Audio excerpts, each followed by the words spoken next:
Ako dili mo kumutuo ng gusto nila i-impede si Sara kay tungod kanang mali kuno ang paggasto sa ng confidential fund. Di na ko mutuo anay personal nga interes na mo na ang mga tao musamot o pagduda ang mga tao. Sige gukod sa mga Duterte, sige gukod sa mga Duterte. Unsam ginaa sa mga Duterte dahil nga ilab yung bukuron. So mayong gabi ka na itong tanan ug welcome back sa atong channel. Ug daghan kayong salamat mga par sa inyong pagsuporta. Ug sa ako ang mga viewers nga wala pa naka-subscribe, palihog ko og subscribe mga par kay para ma-update mo sa atong mga i-upload ng mga video reaction. So karon mga par, wala na gini mamao ang atong gobyerno. Nakatiming yun ta og gobyernong bugok mga par.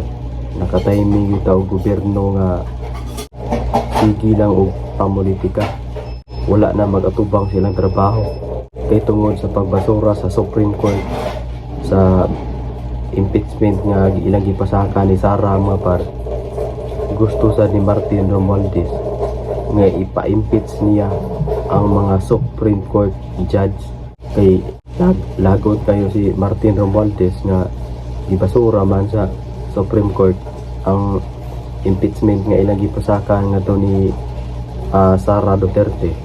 Unya gusto tungod sa iyang kalagot, gusto sa ni Martin Romualdez nga i-impeach nilang pudog appeal ang mga judge sa Supreme Court.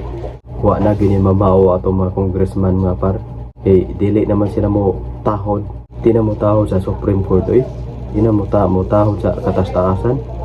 Gusto nila ang mga congressman na may mulabaw hinoon. Mo na nga makaingon ta nga nakatiming yung gobyerno nga bugok. Unya ang kanang mga judge niya nga kwan kinsa may ga-appoint na nga si Bongbong Marcos man ang gabutang anang mga judge nga nasa Supreme Court. Unya gusto ni Martin Romualdez nga yang ipa-impeach. Unsa may ilang trabaho dahil mga par kanang pagsigi ng og pamulitika, pagsigi lang pa-impeach anang mga dili sila makauyon ilang i-impeach. Pagkadaghang problema sa Pilipinas nga pwede nga unahon o pwede nga unahon og atubangan nung anha magyud sila ng impeach makaon ba nang kung ma-impeach si Sara makaon ba na, kung ma-impeach ang mga judge sa Supreme Court makaon ba na, kadaliyok impeach masabi hotdo ninyo ang kwarta sa kaban sa Pilipinas. Mayo mo diag mahurot ang kwarta sa kaban sa Pilipinas kay anha raman padong ninyo. Unya kani mga pobre kayo kwarta intana sa mga pobre nga inyong gigamit nga na. Ako dili mo kumutuo ng gusto nila i-impede si Sara kay tungod kanang mali kuno ang paggasto sa ng confidential fund. Di na ko mutuo anay personal nga interes na mo na ang mga tao musamot o pagduda ang mga tao sa ilaha.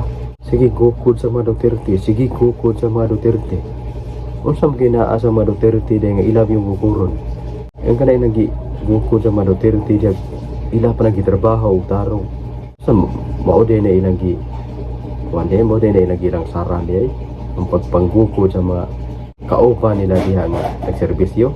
Kaya si BBM dyan, wala man siya kalabutan na ng impeachment. Di mo ka siya gusto na. Nyanong wala mo siya makabuya ka na yung maito-ito diha. Anong gitawag na tugtuta ni BBM. Nang wala mo siya makabuya ka na. Nga gasige naman naggasto sa kwarta sa Pilipinas. Sige impeach.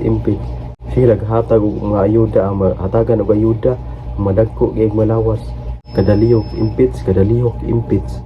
Wala ko kasabot sa ng gobyerno ng Pilipinas gyud.